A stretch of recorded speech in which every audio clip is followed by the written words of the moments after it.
Jumpa lagi dengan Otomotif Mr. F. Kali ini kita akan membahas tentang mekanisme penggerak piston yang merupakan bagian utama dari mesin, terutama komponen-komponen dari mesin yang bergerak. Materi ini merupakan materi pembelajaran pemeliharaan mesin kendaraan ringan untuk kelas 11. Mekanisme penggerak piston diantaranya adalah seperti pada gambar berikut. Pada gambar ini terdapat 4 piston karena ini merupakan mesin 4 silinder 4 langkah bensin.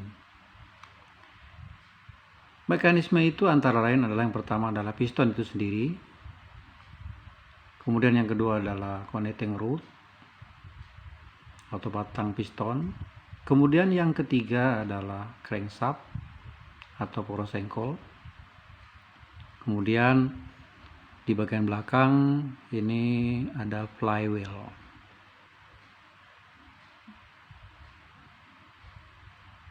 Kemudian selanjutnya tentang piston, bahwa piston tersebut memiliki fungsi yang sangat penting. Di antaranya bahwa piston itu menerima tekanan tinggi yang pertama kali dari hasil pembakaran di ruang bakar. Kemudian yang kedua menerima panas yang tinggi hasil pembakaran.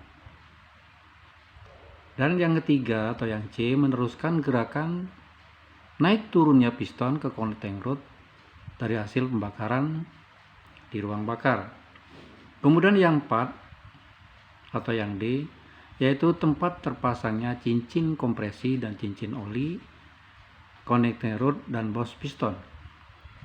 Mengingat fungsinya yang sangat berat, bahwa piston tersebut harus memiliki syarat dan ketentuan tersendiri, bahwa piston tersebut harus mampu menahan tekanan yang tinggi dari hasil pembakaran.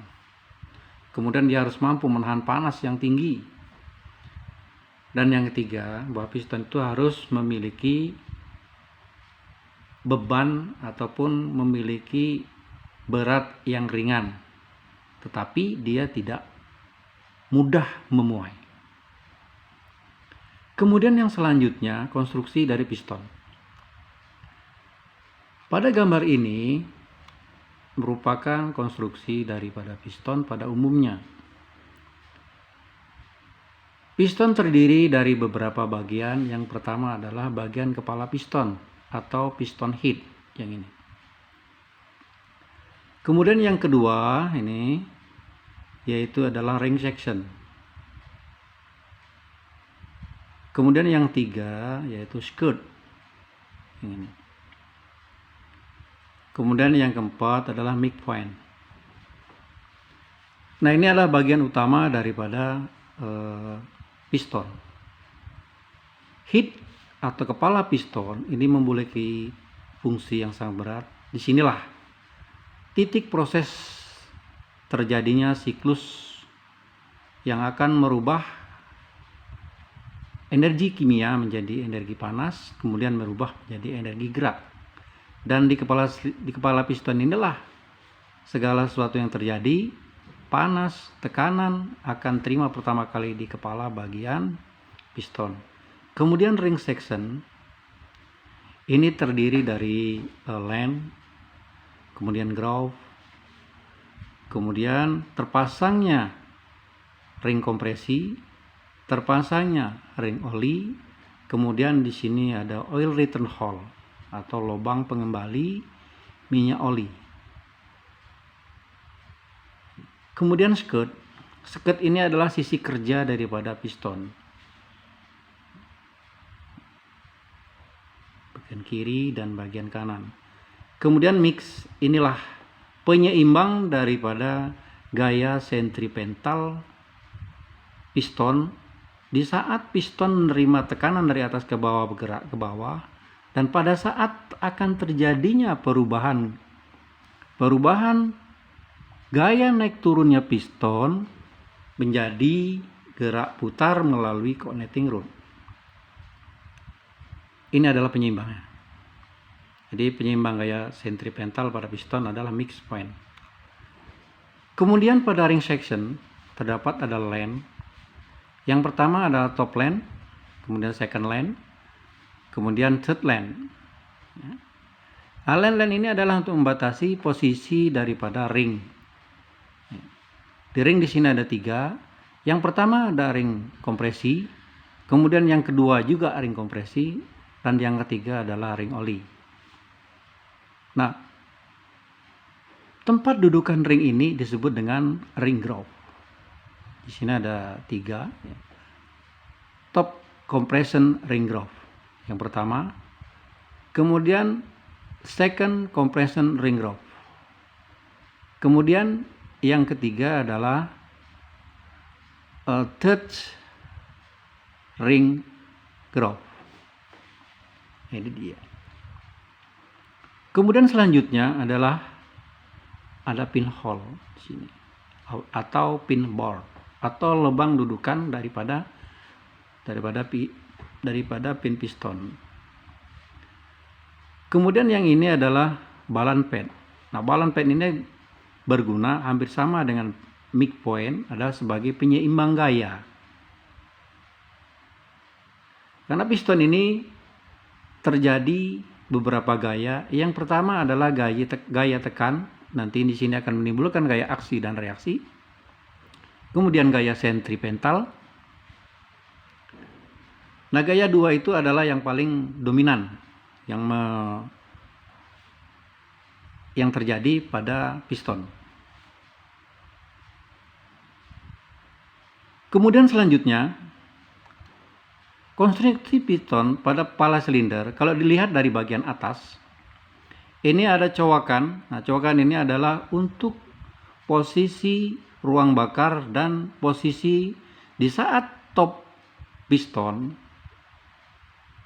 maka klep pada posisi press dengan piston, tetapi tidak menyentuh piston karena posisi piston terdapat cowakan, atau dalam hal ini namanya adalah valve reset.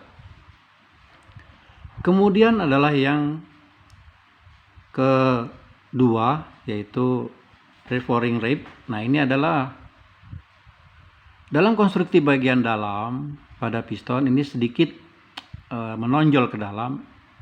Ini berfungsi untuk mentransfer gaya panas yang ditimbulkan pada piston dari panas hasil pembakaran. Kemudian ini adalah dudukan daripada pin piston. Kemudian ini ada spring lock, di sini ada circlip. Nah, ini adalah pengunci daripada pin piston agar dia tidak bergerak atau terlepas dari dudukannya. Kemudian di sini ada borset slot. Kemudian yang ini adalah pressure pin oil. Ini merupakan cowakan kecil yang bertujuan adalah untuk mentransfer panas, bahwa piston dikala dia menerima panas akan terjadi pemuaian kecil, sehingga apabila terjadi pemuaian maka lubang pressure pin ini menjadi mengecil, sehingga piston tidak mengembang ke bagian luar. Kemudian ini adalah pin boss. Pin boss ini adalah dudukan daripada pintu sendiri pada piston. Nah, itulah konstruksi daripada piston secara singkat.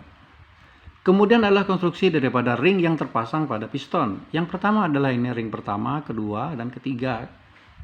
Ring pertama adalah ring kompresi, ring kedua adalah tetap ring kompresi, dan ketiga ini adalah satu set.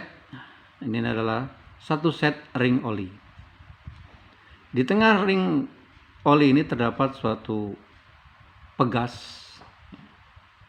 expander namanya. Nah, ini adalah posisinya adalah untuk melumasi dinding silinder dan piston. Dalam pemasangan ring, di sini terdapat cowakan atau tanda. Ya.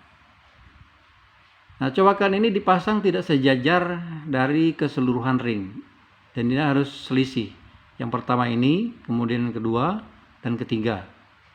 Dan ini tidak boleh sejajar. dari yang pertama, kedua, dan ketiga. Mengapa demikian? Bahwa ring piston tersebut akan menerima panas. Apabila terjadi pemuaian, maka akan terjadi blow-by. Blow-by itu adalah kebocoran kompresi. Pada saat seluruh ring atau celah ring ini posisi sejajar, maka di sana akan tidak terjadi kompresi pada ruang silinder.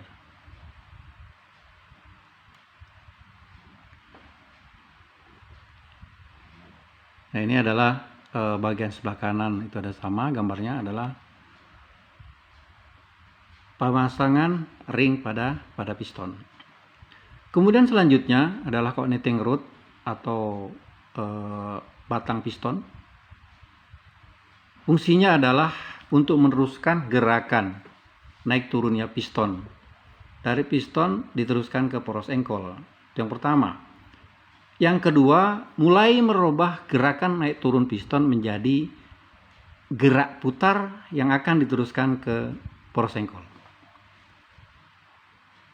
Kemudian yang ketiga adalah tempat terpasangnya piston pada semel end, pada busi, pada piston pin. Nah, bagian tengah inilah yang disebut dengan connecting rod atau batang piston. Baut. Kemudian bearing, bahwa di antara connecting rod dan bearing cap nanti di sini adalah dipasang daripada poros engkol. Di antaranya terdapat bearing. Yang ini adalah connecting rod cap. Kemudian yang terakhir adalah poros engkol.